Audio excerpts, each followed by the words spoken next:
tu roules sur le boulevard BD, cet album est fait pour toi. Attends, des Cyclades.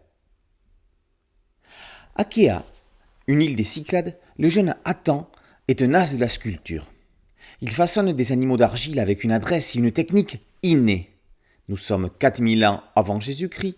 Son père décide de demander son avis à la vieille Sarah, une oracle qui lit dans les astres. Elle voit 3 traits rouges qu'elle trace sur le visage du jeune homme. Le premier, c'est la vie. Le deuxième, c'est Athan lui-même, une des nombreuses formes que prend la vie.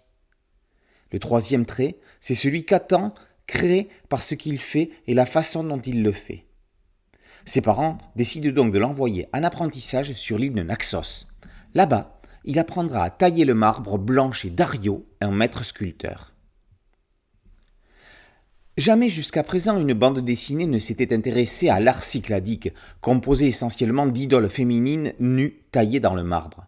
C'est dans les îles de la mer Égée que cet art s'est développé. Ces statuettes restent mystérieuses. On ne sait pas trop à quelles croyances ou rituels elles étaient liées. Une grande partie d'entre elles était brisée sur place lors de cérémonies.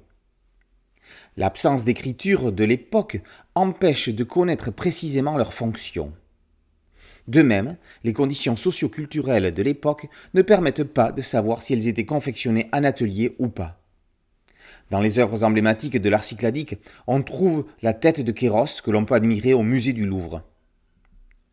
Judith Van Nichtendal s'est entourée de spécialistes pour écrire ce récit initiatique. Entre le musée du Louvre à Paris et le musée d'art cycladique à Athènes, l'autrice s'est imprégnée d'une époque, d'un art et de la douce chaleur méditerranéenne pour livrer un récit d'ambiance. Ce n'est pas une histoire, c'est un parcours. Ce n'est pas une aventure, c'est une ligne de vie. Dans son graphisme, que l'on pourrait qualifier d'enfantin, Judith Van Nichtendal utilise judicieusement le média bande dessinée. Elle joue avec les doubles pages desquelles se dégage l'odeur de poussière des ponçages des sculptures, les rayons de soleil des différents moments de la journée et l'eau de mer dans laquelle se baignent les dieux. Avec Athan des Cyclades, la collection Louvre Futuropolis s'enrichit d'un ouvrage indispensable sur une période et des œuvres pas forcément connues ni faciles d'accès. Judith Van Nichtendal donne envie de pousser les portes du musée. N'est-ce pas signé que l'objectif est atteint ? Athan des Cyclades, itinéraire d'un jeune sculpteur, par Judith Van Nichtendal et paru aux éditions Louvre Futuropolis. Boulevard BD, c'est un site dédié, un podcast audio et une chaîne YouTube. Merci de liker, de partager et de vous abonner.